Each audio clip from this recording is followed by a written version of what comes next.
I would request Professor Vidyasagar sir to give the welcome speech now.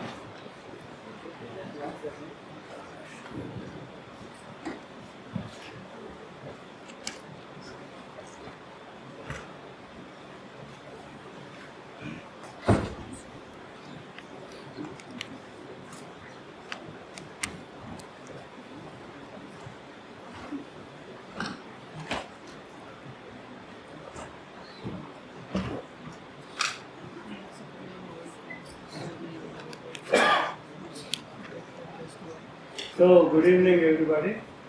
I take great pleasure in introducing my longtime friend and colleague, Professor Pramod Khargonekar. He is one of those rare people who was famous even as a graduate student.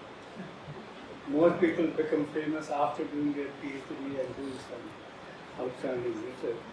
But when he was doing his PhD at the University of Florida, after having graduated from IIT Bombay, he was already looked to as someone who would show the way to the rest of the world. Then after finishing his PhD, he taught at Minnesota, and then he joined the University of Michigan, where he eventually became the head of department. Then he moved to the University of Florida as a dean, and then he was at the National Science Foundation as assistant director. The assistant director, you may think is a low rank, it's not. It's just below the director of the National Science Foundation. And then after that, he went to the University of California at Irvine as the Vice Chancellor for Research. And recently he stepped down from that after having completed his tenure of 4 years or so. And he is now a regular faculty member at UC Irvine. He has received a whole lot of honors and recognition of his research. Since you are not all controls people, you wouldn't know the significance of many of these awards. I won't mention all of them, except the most important one, which is called the IEEE Control System Technical Field Award. So it's for a lifetime achievement in the area of control systems. And he received this award in 2019. So it's really a pleasure for us and a privilege to have somebody as eminent as Professor Khargonekar to tell us about his vision for AI, future of work, what will factories look like, what will your careers look like. So without any further delay, let me go from here.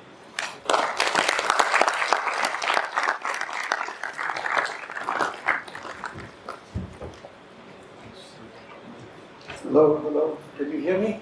Yes, sir. Let me.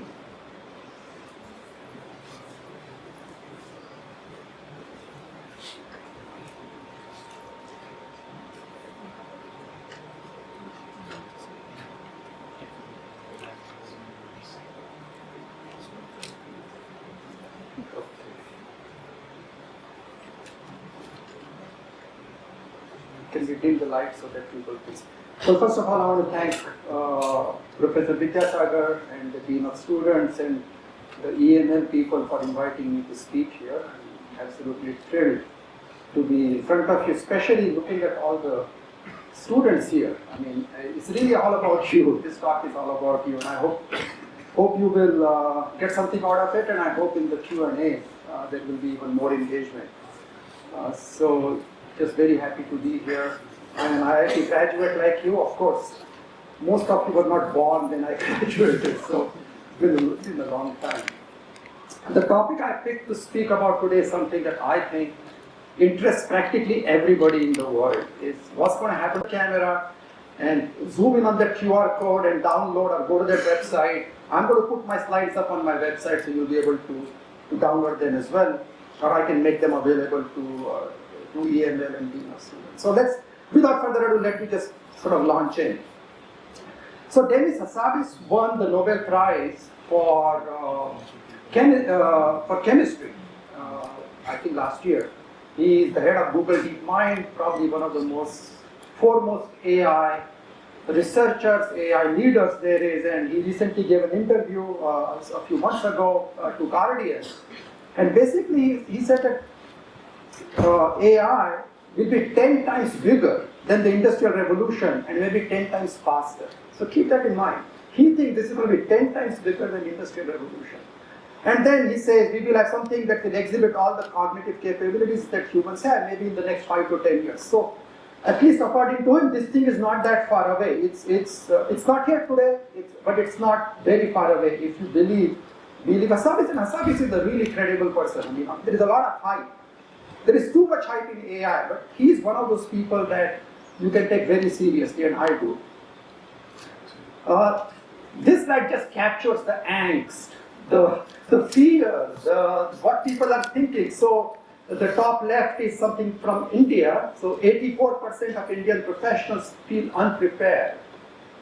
Job apocalypse, that's an Economist headline from December. AI is creating brand new occupations. So keep that in mind because it's going to show up in my talk. Sadiq Khan, the mayor of London, says AI could cause mass unemployment in London. Keep that in mind. Godfather of AI, Jeff Hinton, who won the Nobel Prize in Physics, but also won the Turing Award and all kinds of honors. 226 will bring a new wave of job losses.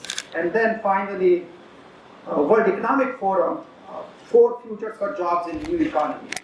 My intention in today's talk is to not give you answers, is to show you a lens through which you can see all this stuff, watch it, take part in it, and build your own futures. So you won't get all the answers you might have for your questions, but you will get lots of interesting ways of thinking about what's coming.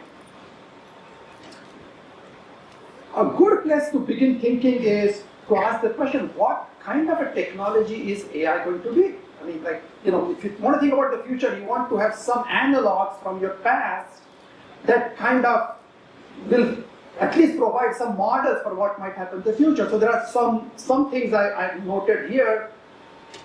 Some people believe, including Hassabis, that AI, as we know it, will evolve towards artificial general intelligence and later towards artificial super intelligence. That is, it will become something that is like so much smarter than any human being or all of us put together. So there is that one train of thought that thinks that's where this is going.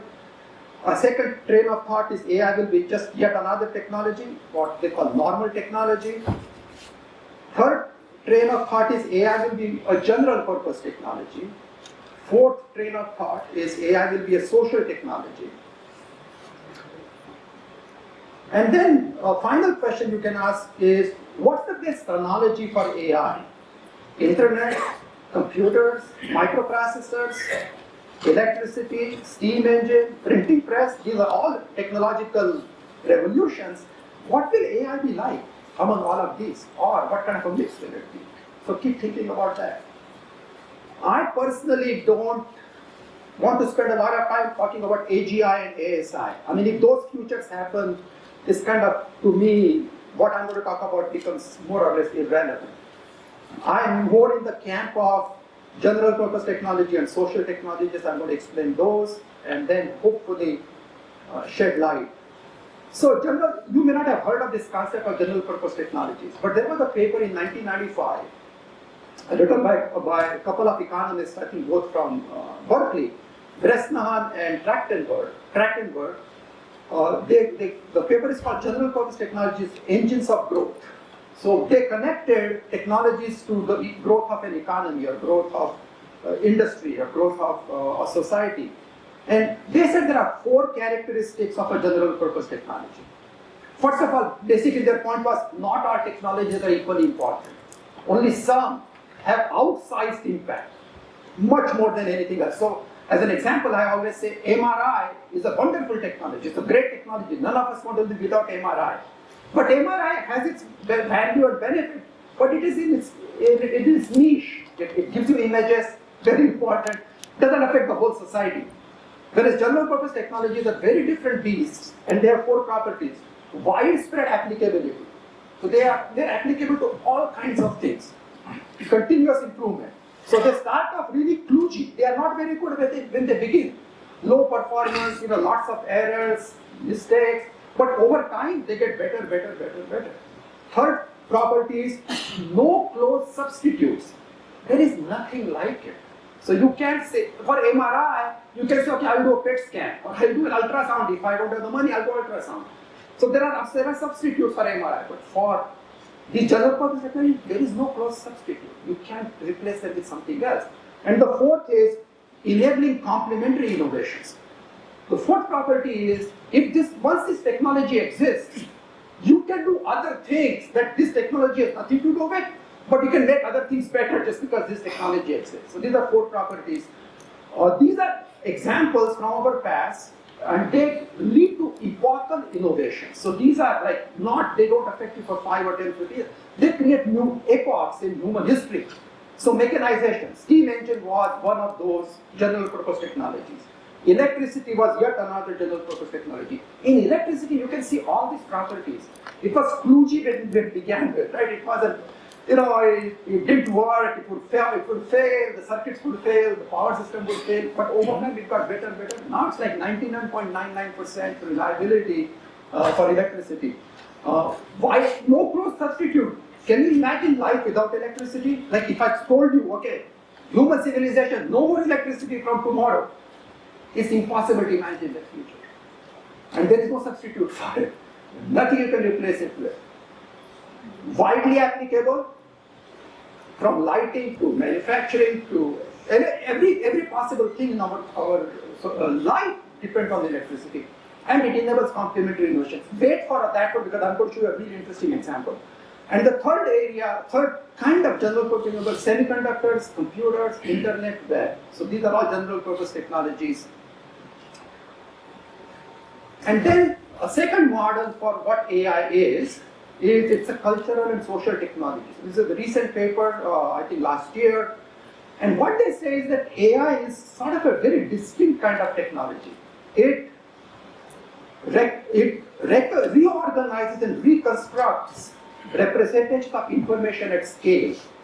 So these AI LLM models, they've taken all the internet scale data, everything on the web, everything that is in printed ever.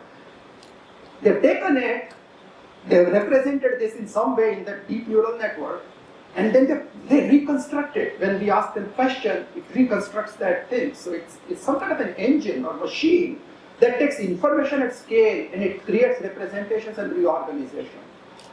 Their claim is that it's analogous to social institutions that coordinate individual information gathering. One example is markets. So take market for tomatoes, right? So you've got buyers and sellers of tomatoes, and the market takes hundreds of thousands of consumers and producers and produces a price.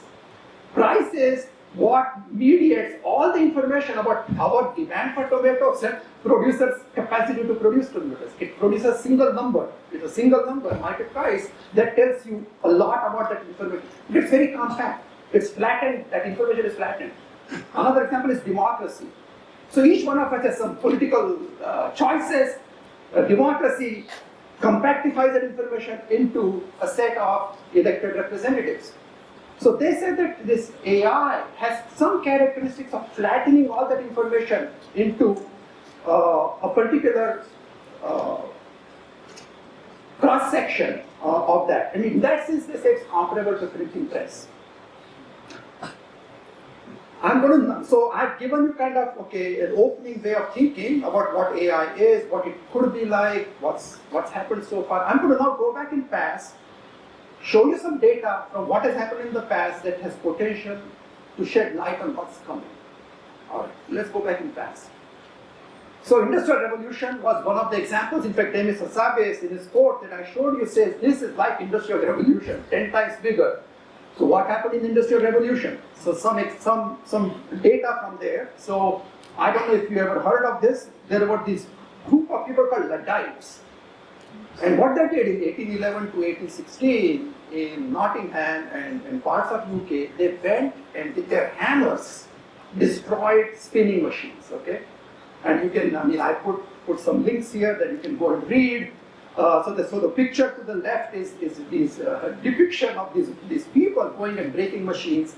There is a wonderful new book by Brian Merchant called Blood in the Machine, where he crosses out that figure and says this is not a good depiction of what happened in the Industrial Revolution. He said that these people weren't against technology.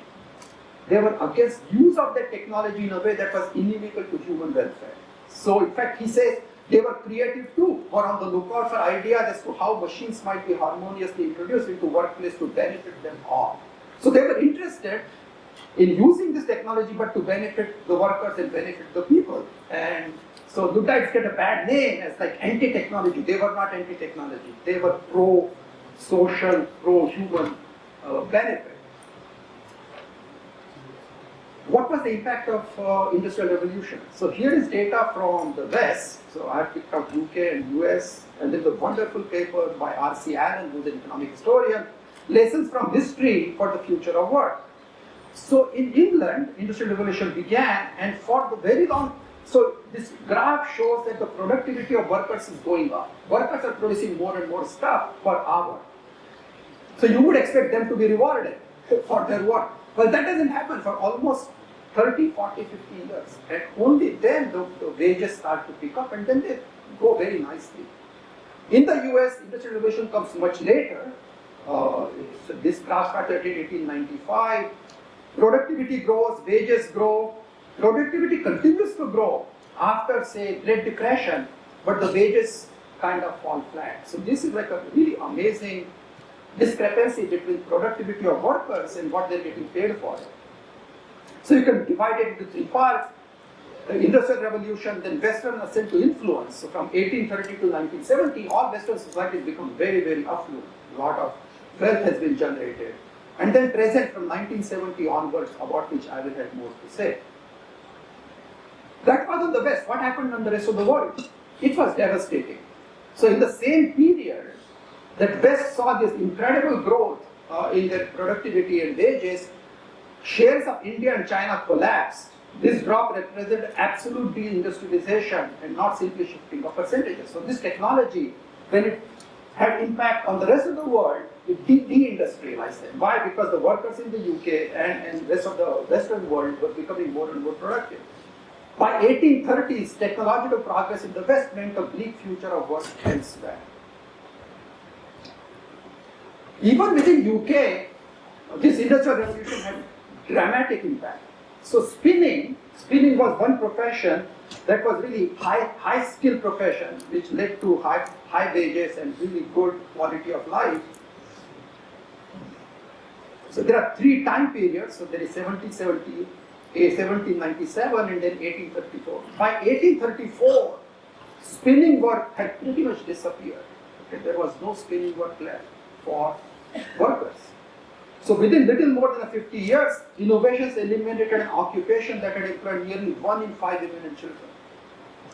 These people who had jobs as spinning workers had nothing left for them. And the only thing that was left for them was agriculture or seasonal employment, which was much more precarious and much lower income. So even in the UK, there was this dramatic effect of Industrial Revolution on workers. A few more charts about what has happened in the past. This is like an amazing chart. It's American agricultural workforce. So it goes from, you can't see the numbers there, but it goes from 70% to less than like 2%. So number of workers in agriculture over 1840 to 2000 has dramatically dropped, but the output is at all-time high. So you have extreme productivity growth in agriculture causing no loss of product, but a loss of employment. Electrification is one of the general purpose technologies that has a very interesting history. So it started off way back in like 1870, first power plants were being built around that time. It took nearly 40 years before electricity was widespread in factories. And in the beginning, what they did was to replace pneumatic and hydraulic machines with electric motors, but did not reconfigure the rest of the factory. So everything else was the same. You had these huge pipes going on the ceiling that drew power to the factory floor. They replaced all of that with electric wires and machines, but the factory layout it took them like 20, 30 years to figure out, hey, we don't have to keep our machines the way they are. We can move them around because electricity can be taken wherever you want with just wires. There are no big pipes with fluids flowing through them. Once they figured that out, dramatic change happened. And then electric motors came in, and manufacturing is completely transformed with electricity. The point is, it took time. It took time for people to figure out how to use this new technology. Final chart on manufacturing in the US. Manufacturing, these are all ups and downs, recessions, and so forth, but manufacturing output is nearly all-time high. Employment, however, is down dramatically. So at the peak, it was almost like 13 million. Now it's down to, I think, 9 million or something, or maybe even less. This chart actually shows the whole thing in one single piece.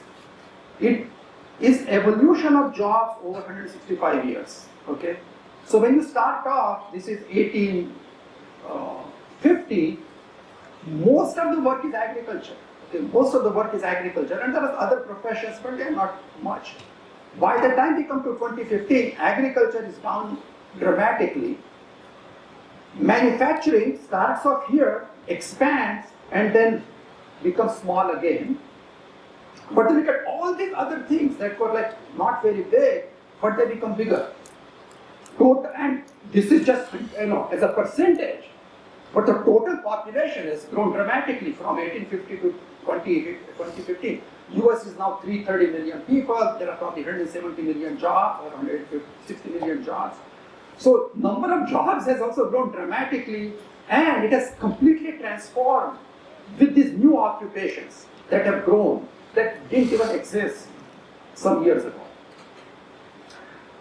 All of this was captured in a wonderful essay by John Maynard Keynes, who was one of the great economists of last century, who wrote this wonderful essay. It's like 7 pages, okay, not very long, called Economic Possibilities for Our Grandchildren. It's worth a read right now, even now, because there is so much wisdom in that. And basically what he said, this was in the middle of Great Depression, there is huge unemployment, 1930. This means unemployment due to our discovery of means of economizing the use of labor, outrunning the pace at which we can find new uses for labor. Basically, he says, as we have these technologies that can do more and more with fewer people, we need to find new things for our people to do. So this is the tug of war. This is the race between needing less people to produce what we produce and finding new things for people to produce so that they can stay employed. And that's the tug of war that we are going to see.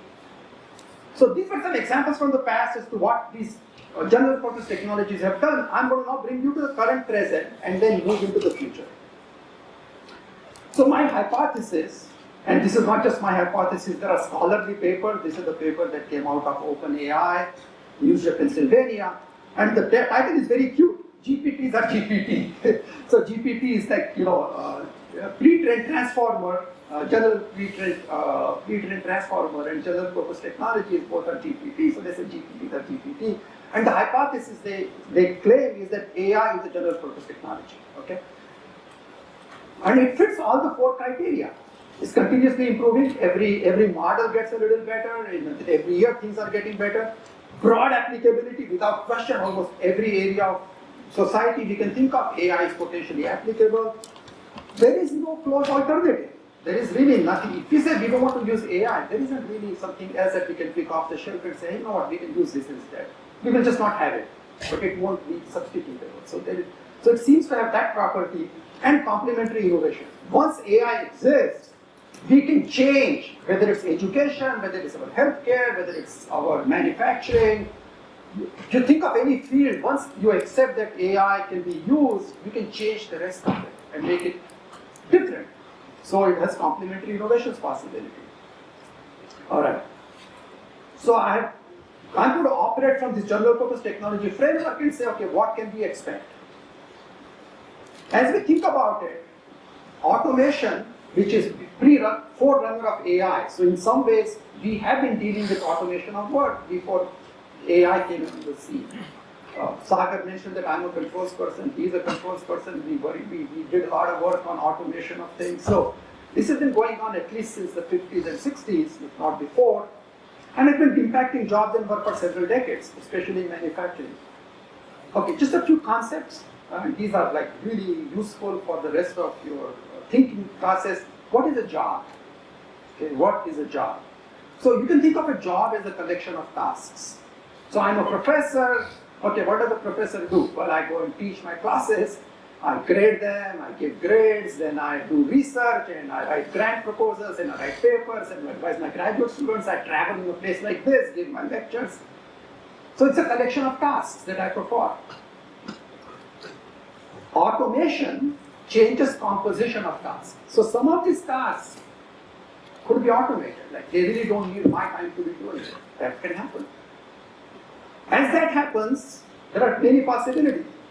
That if all of my tasks can be automated, then there is no task left for me to do. Then my job will just go away. But more likely, my job will change.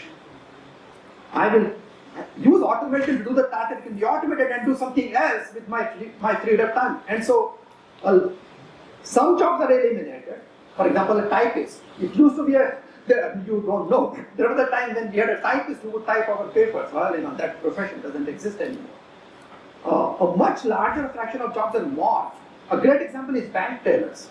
So when these ATM machines came, you are too young to know this. When the ATM machines came, people said, what's going to happen to these bank tellers? We would go to a window and take out rupees or dollars or whatever, and there would be a lady or a man who would serve us. Well, with bank tellers, we don't need that. What happened is the number of bank tellers didn't go down. They became relationship managers. So they sort of changed their job to serving the customer in different ways than just giving cash, like managing their savings or investments or doing other things for the clients. So as a total number of people, they really didn't go down. And then finally, this is like the biggest piece of the puzzle, is all the jobs that don't exist today that could come into being once the technology is here. So new industries, new work, new jobs. What do we know about all the things that I have said? So Darren Acemoglu, he won the Nobel Prize in Economics last year, and he's one of the most renowned economists of our time. He has done a lot of work on automation and work, and I just put a quote from his really wonderful paper. And his sort of bottom line is that technological changes that generated new tasks for labor and counterbalanced the effects of automation. So yes, automation automated some tasks but created new tasks, and as a result, there was enough work for workers to do. Future of work depends on the mixture of new technologies and how these change the task content of production. So some will be automated, something else new will come, and you'll be producing more of that product. So he thinks this is this balance that we need to strike. Another really great economist that works on this is David Otter, also of MIT, and he has asked the question and written papers on, is automation labor displacing? Which is what we would really want to know, does it replace labor? And his conclusion is that although automation has not been employment displacing, it has reduced labor share in value added. So this is really important, because if you reduce the labor share in value added, the wages are going to go down.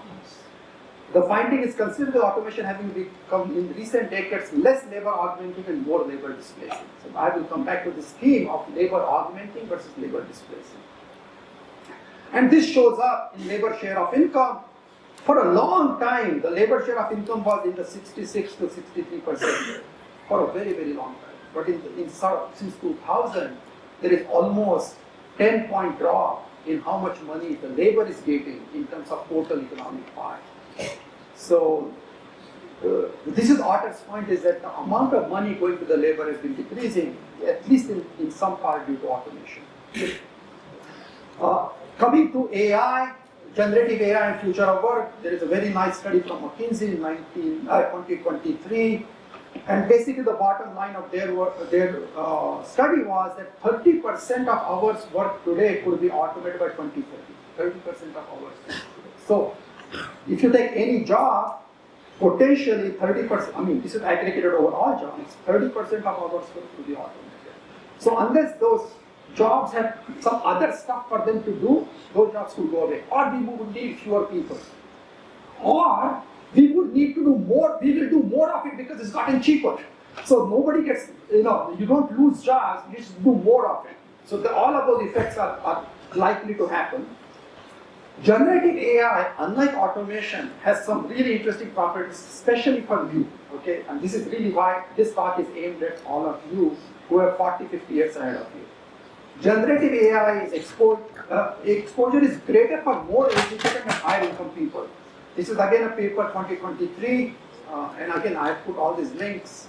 And basically they show that exposure to generative AI and median salary, level of education, and creative abilities. All three that we think are really, very human, right? Like the more educated I am, the more knowledge I have, and then, how can technology be affecting me?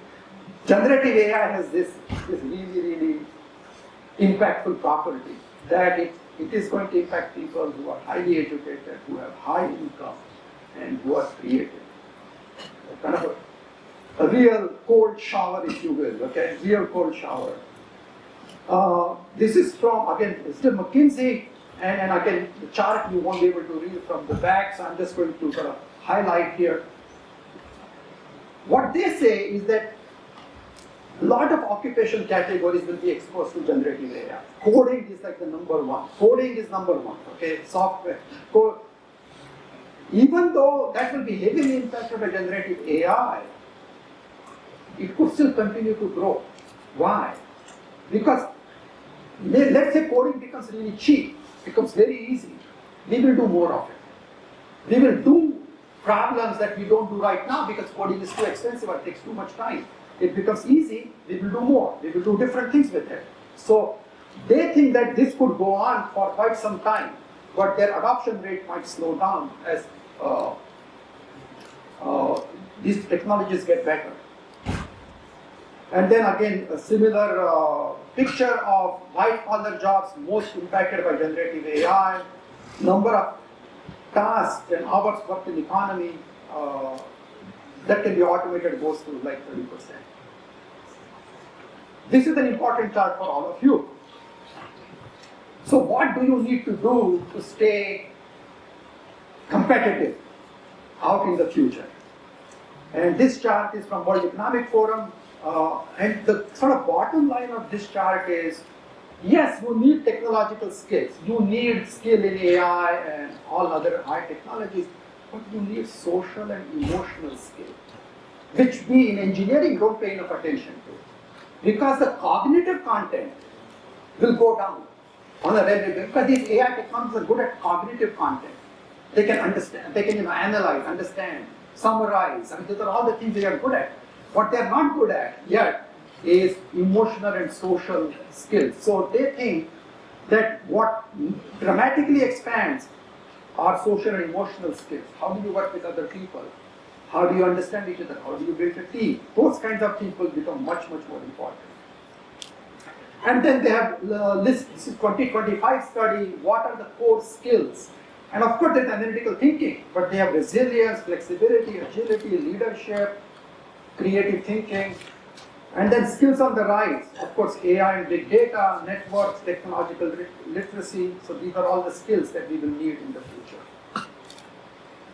This is the last, I think this is my last chart on what's, second last on what's happening now. This is 2020, late 2025. The paper is called Canaries in the Coal Mine. And so this is like, I think, November or December, very, very recent. And what they show is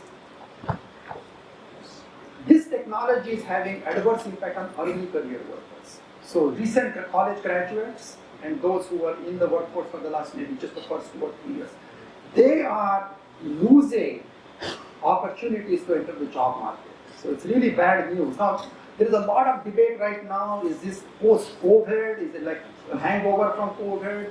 Is it really AI? This paper is saying that possibly it's AI that's causing this, which is because it's become a huge concern.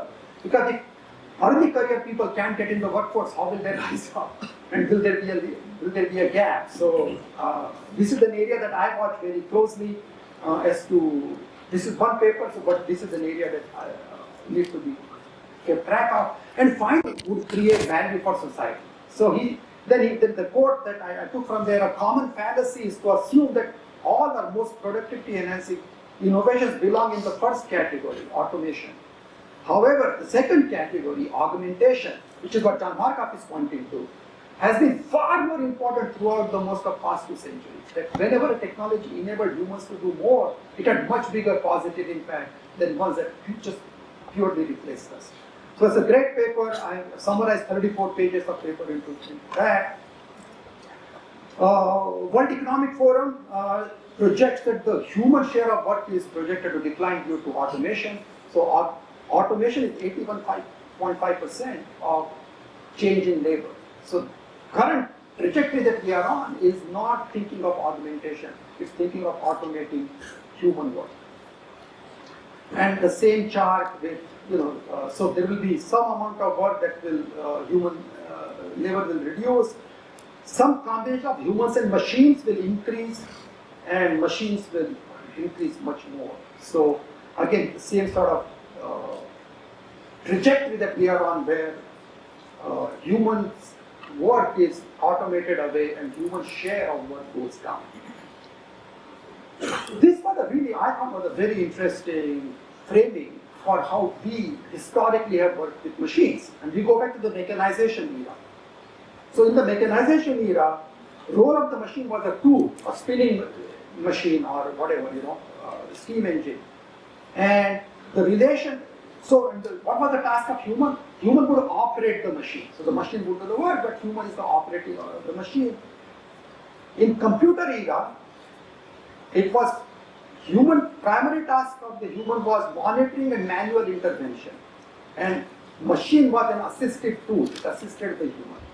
In the AI era, we changed from assisted to collaborated. So the future that potentially is in front of us is where AI and humans collaborate with each other to do some good things. And one way to do this is how do humans work with each other? So I've titled this slide Humans and Machines as Thought Partners. So Professor Vidyasagar and I have known each other for, like he said, decades. I have a model for him, he has a model for me, and those two mental models of each other allow us to collaborate without really doing a lot of discussion. I know how he thinks, he knows how I think.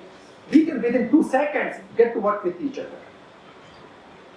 Imagine a future, so when you have machine as a tool, the human has a model for the machine, but the machine is just a dumb machine, like a typewriter or anything like that. When machines are thought partners, you are going to have a future, potentially when you have a model for the machine is a model for you, and you work together to produce good things. This future is not yet here, but it could come here if we do things right.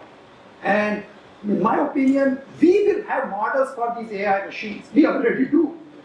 And this is in our nature, it's in our brain that we make models of things that we interact with. We make mental models. I have a model for you, you have a model for me. This happens. We have a model for a car, like the mental model for my car. If I turn this way, the car will go right. If I turn this way, the car will go left. I have a mental model for the car, and I use that to operate the car. We will have a model for the machines. Will the machines have a model for us that work for us? Potentially that can happen, and there is a whole bunch of research that is currently its infancy, and there is a QR code for the paper, so you can go look at it. There is a lot more here. I just gave a talk in Beijing, which was much more detailed on this piece. I'm going to close out because I think it's really would be a good time to get some discussion.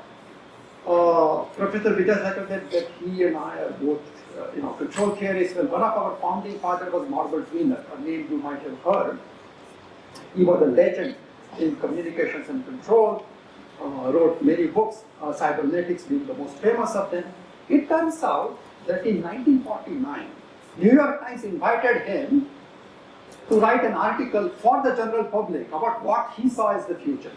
So Wiener wrote an article, sent it in New York Times, I think by mail. At that time there was no internet, so he sent it by mail. The editor at New York Times said, you know what, we need to change this, this and this. When they sent it back, he was in Mexico somewhere traveling. Then he came back, he said, you know what, I'm not going to bother with this thing, just let it go. It never got published. John Markoff dug up that paper from MIT archives, and it's now on the internet at New York Times, and it's got every single word in it. Okay, so I put, so the title of the MIT article was, in 1949, he imagined an age for robots. Again, I'm not going to read you everything, but there are 2 sentences that are really just highly impactful. He says, Machines will do what we ask them to do and not what we ought to ask them to do. Okay, I hope you get the difference. What should we ask them to do is more important, and they will do whatever we ask them to do. And then the second one, which is even more profound, is every degree of independence we give the machine is a degree of possible defiance of our wishes. So the more these machines learn to adapt and act on their own, the possibility of them defying our wishes increases. What have you? Robert Persig became like a phenomenon in the 70s. None of you were born at the time, except for Vidyasagar. So he wrote this book called Zen and the Art of Motorcycle Maintenance and Inquiry into Values. So it's really about values, our human values and societal values. And he has an interesting point about technology. Technology presumes that there is just one right way to do things, and there never is. He said there is always a choice on how we use technology to do things. So with that, I'm going to just conclude. It's a general purpose technology. It's going to have an impact that's like at the scale of industrial revolution, which is kind of really sobering. Okay, this is like industrial revolution, and if Hasabi Sukrat is 10 times bigger and 10 times faster, this is going to be very rocky, very, very rocky. Second is Bill Gates sometimes gets quoted for this. Really, somebody is much older, called Amara's law. We overestimate the change that will occur in 2 years. So we think lots is going to happen in the next 2 years, and we dramatically underestimate what will happen in 10 years. So it's the 10-year period that I want to think about, because in 10 years the change could be much, much larger than we imagine. Third bullet is completely obvious. Centering on human and social welfare in AI is crucial. Education system will need to adapt to these changes. And final point, it's not all preordained. Each one has a different way. So with that, I'm going to thank you for your attention, and then happy to take any questions. Thank you very much.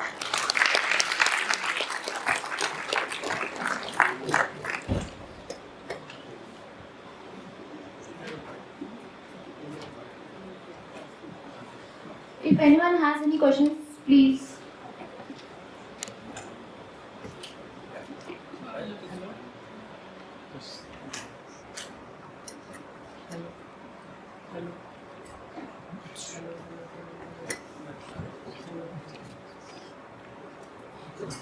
Hello. It's working, thanks. Yeah. Yeah. Okay. Thanks. I was asked to stand up and introduce myself. So, my name is Anand Raj, and I am a PhD second year student in developmental studies at Liberal Arts Department here at IIT Hyderabad. And the first of all, the presentation was really nice, and I just saw the poster and came, okay, this presentation should worth attending. So yeah, thanks for that. So I have like two questions. First, on the whole kind of data which we feed into the machine, and there was a very nice book I read really recently, Feeding the Machine, and Mike Graham and other people worked for that book. And it also says that how data can be so biased, and all these data sets are like created by people, mostly men, from Harvard, MIT, and we see that biasness from the global south, from India, and even I particularly work in the area of gig economy, like how app give rights to the riders, Ola, Uber, Zomato, and we see that people like women and people from particular caste, they get less rights and all, their literature so much. So my question is that how this AI and things is going to impact global south, particularly our country and South Asia and all, first. Second question is about the employment thing. So as we see that India really, like there are lots of argument about the Indian development, growth and employment, and Raghuram Rajan talks like previous RBI chief, he talks about it, India has missed the manufacturing bus and China adapted, and we see that where our India economy is going and all things, and employment is really a real case in at the present time, because I particularly see the chaos which happened in Sri Lanka because of some employment, inflation, Bangladesh, whole issue of Bangladesh really started because of reservation, employment, and other stuff. And in the age of AI, if it is 10 times faster, and how we can just imagine a stable society in that time. Thanks. Well, those are two really, really hard questions. And like I said, I don't think I'm going to give you all the answers. I can just give you ways of thinking. So first of all, I think this whole issue of bias in the data and so forth is really important. And there are people working on reducing the bias that these AI systems give. I don't think it will ever be a solved problem, but we can just hope to reduce over time. I certainly would think that institutions in Global South ought to start playing in this game. China, of course, is now a formidable player in AI, and they are developing their own AI systems, but they are doing it with their own values, right? So their AI, like the DeepSeek and all this, they have baked in values that are important to their society. So I think the rest of Global South nations need to start playing in this AI game, especially if they're going to use these LLMs in education or in work and so forth, because these AI models will come with those biases. So I think your question about data and bias is very important, but it is something that people are working on, and I would just encourage people here and elsewhere to sort of get involved and start working on it and make contributions so that the systems that get used in India. So I'm currently doing a sabbatical at IIT Bombay, and they have this Bharat Jan project, and IIT Bombay is leading it. It's for Indian languages. So I think they're focused on a really important need, which is like building LLMs for Indian languages. So I think this is a good project. Is that all we need to do? I don't think so. I think there's like so much more that we need to do in India. So that part one of your question is to the impact. But I think the impact on Global South will be very significant, very significant. It can be both positive and negative. So there are examples where AI technologies can raise the skill level of a lower skilled worker. So with an AI, a person can perform more than he could without it. So there is a positive case to be made for use of AI in many different occupations. Right now our education system is mass production, right? We put 200 kids in a classroom like this. They all get the same lecture, even though they are at very different stages of their thought process. So can we make education individualized? AI offers that promise. Will we actually embrace it? That's up to us. Public health. And there are like so many areas where AI can be beneficial to a Global South nation. So taking into account all the worries you talked about, there is also a positive case that we need to be mindful of. Second, the issue of employment and instability, right? I mean, that is the reason I think about it every single day, is because I think we are walking into this storm with our eyes closed. I mean, we are not fully awake to what may be coming. And I think it's a challenge to everybody, starting with the policymakers and leaders, but also with you as students, we as professors, industry leaders and so forth, that we need to be thinking about what's a positive future. And that's why I bring this intelligence augmentation or human augmentation as the direction in which we need to develop these AI technologies. So wherever possible, AI technology should be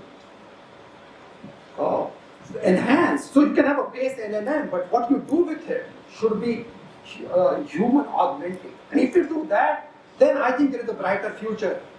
The other thing to remember is in the diagram of Turing trap, all the things that we don't do that can be done with combination of humans and machines.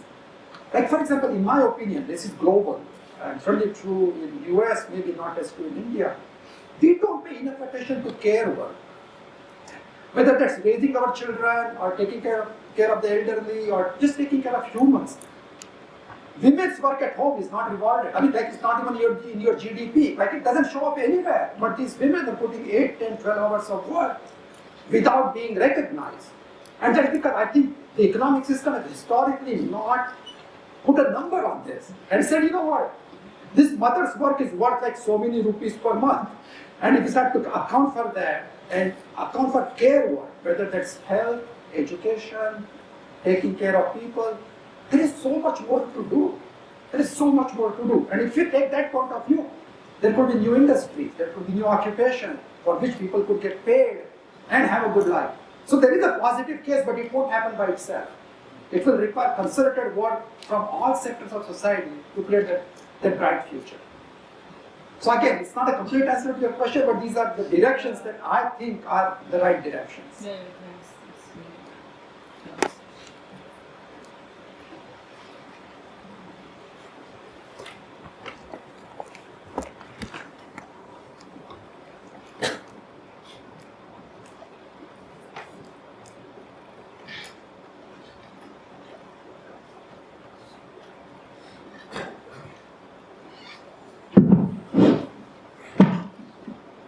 Hello, sir. I'll also start by introducing myself, although I have not been instructed. So,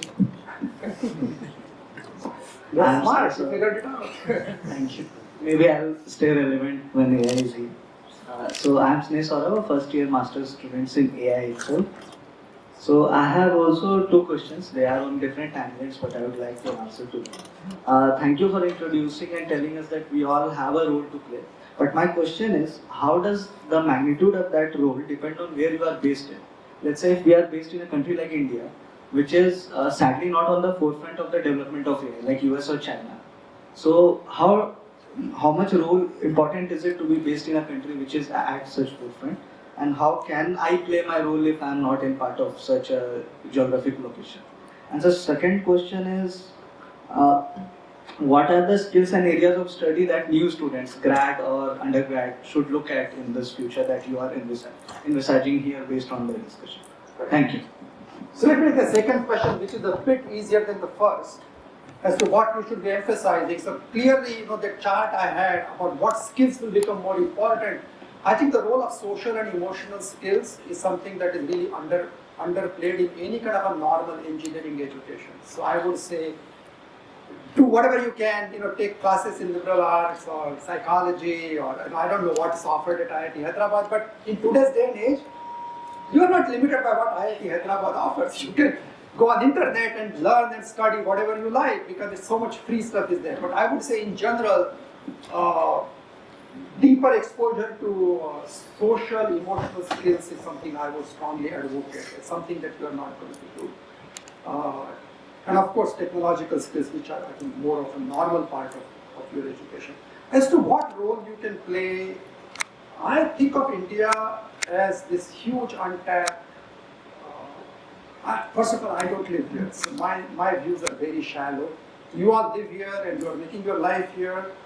And Professor Vidyasagar, he moved from North America to here, so he knows a lot about what India is like.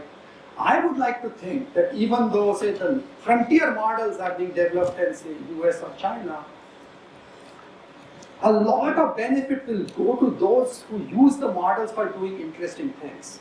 In fact, I would say a vast majority of benefit of AI will not accrue to the model builder, because they're going to become commodity. Potentially, models are going to become commodity. And it's the ones who figure out how to use them for something useful for other people or some value. So concentrate on that, because there is no reason why the value creation cannot happen in India. Right? The value creation can definitely happen here.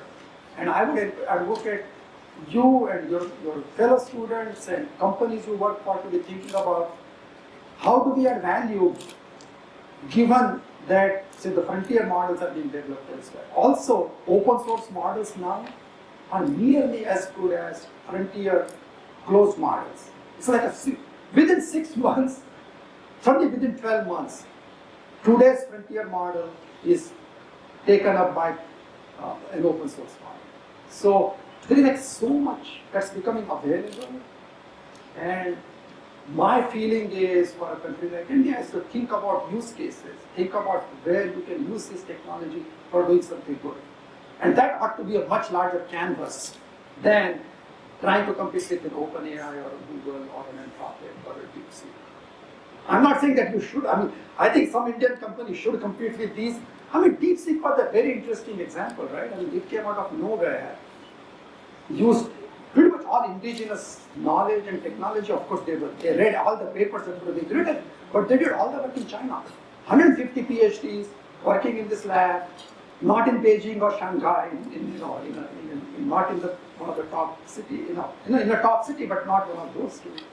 and produce this thing that was like a wake-up call to the rest of the world. So even there, I would say there is scope for creativity.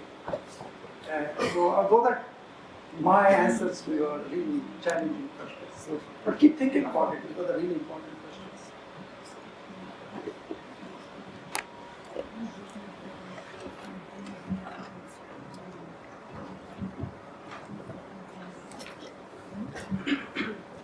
Good evening, sir. That was a nice talk. So, I just have a question. Like, it was kept like about AG and artificial super intelligence. But also, like, as you talked about, this is a general purpose technology. You clearly claim. But I have a question. Like other general purpose technology, like electricity, printing press, and all that, it was still widely available to all. But as we foresee, though, you say the availability of models is still open source models are still it's getting as close to frontier, but still there is a power game which is coming. Like the bigger the companies are able to take much bigger problems than smaller companies. Like even academia can't take beat in our industry in AI. So if we talk about AGI and ASI, it will always be to the small restrictive subset of people. There will be a monopoly. So this is not like other general purpose technology like which we had. So this is one thing. And second thing is, like as a student, like studying all these things, studying bachelor's in AI and all that, it's like we like as a scientist, like sometimes we feel like what we do as work, like our work is like to forefront the field of AI, like so that it grows as a science. It's always questioned by the society that it's like it is like you're just destroying the society because you're just trying to produce technology which is deemed to be replacing people in a wide scale. But I have a question, like this is not just me thinking. There are a lot of people who think the same, and this sometimes questions about why do we do what we do, like as a scientist and as a researcher. So, but like I have a question, like if like this, I just read a documentary about Dr. Dennis, like. His life goal is like to solve AGI. Like the deep mind was founded by these things. So if as you clearly mentioned in the beginning, like the organization like DeepMind is a forefront in this AI research. If they are trying, their only goal is to solve AGI. Like what's the point of we small people, like not small people, I mean, like a small contributor, I guess, to be worried about this thing, like about AGI or about our work being destructive technology instead of. So I have a question, like how do you think about this? Okay. Lot of questions. Now I'm going to try and take pieces of it and try and answer. I think this whole AGI and ASI is certainly a vision that some people have and some people are working towards. I do not deny that. I think the definitions keep shifting. So if you in fact ask yourself what is AGI, and you won't get a real clear answer. Answer has shifted. So for just understanding what they mean by these words, there is a really nice paper about 2 or 3 years ago with one of the co-founders of DeepMind. So it was, name escapes me. If you give your email, I'll send it to you. No, not Suleiman. It will come to me. Shane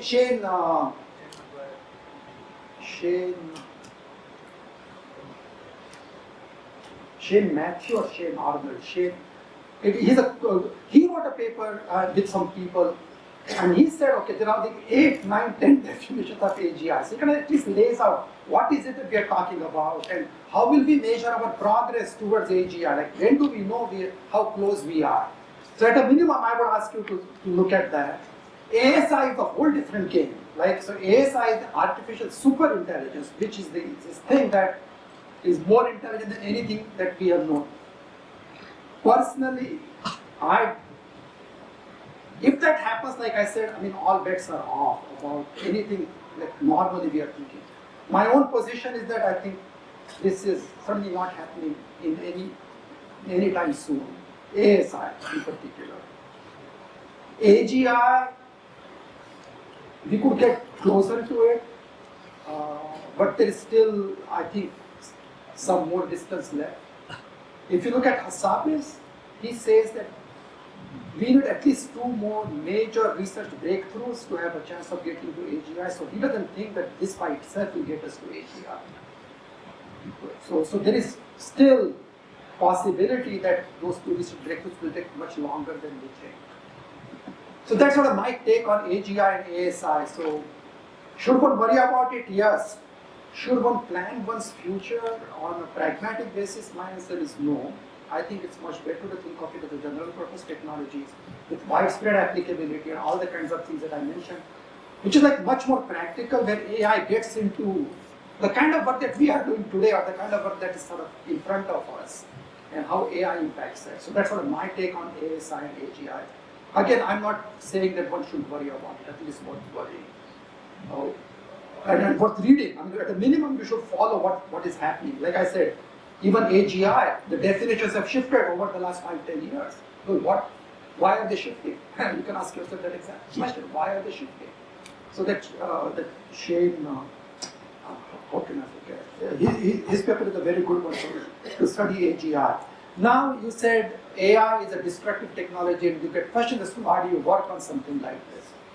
To me, the answer to that is, I think it's a mistake to think that AI is a purely destructive technology. I think there are a lot of positive use cases, and the foremost positive use case is medical. So there are so many medical applications of AI that are doing better than practicing doctors. And a doctor combined with an AI can do so much better, so much more, that I wouldn't want to be stopping AI development for all the fears you mentioned, because there is a positive benefit that's awaiting us on the health side. It is, on education, maybe it's more of a mixed bag, but if we figure out how to use AI in a good way, it can help with education.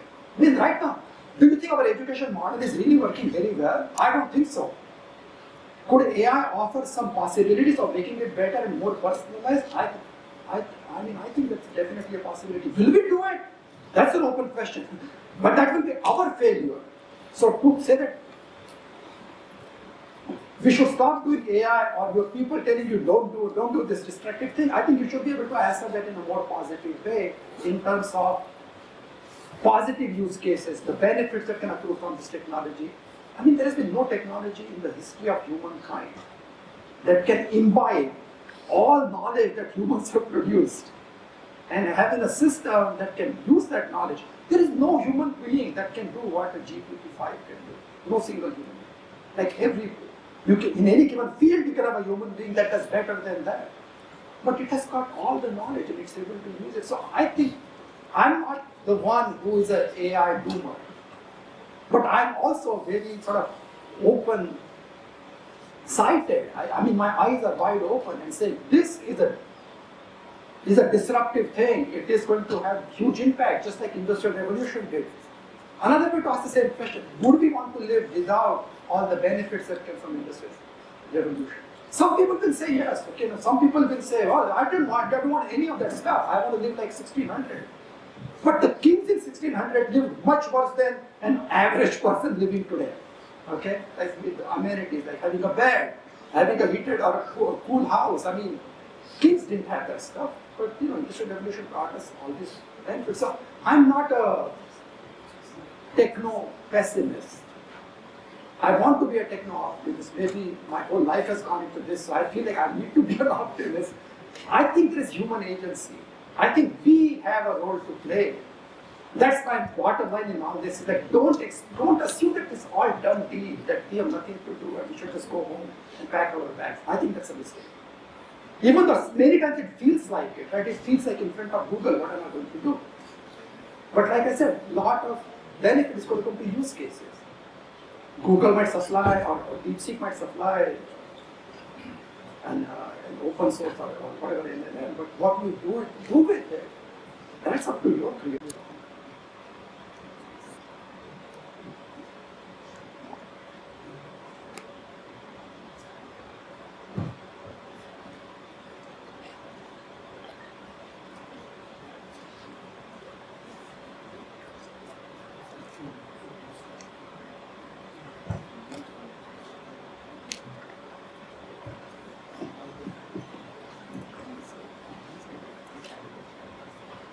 Well, while they're deliberating, I hope you got something out of this lecture, and I hope you got something to think about and ponder and read and study, and most importantly, play and make a difference. Because you guys have 40, 50 years ahead of you. Okay, you will actually make the future. We are departing from the stage. You guys are going to take the center stage, and I want you to have that feeling that yes, we can do something here.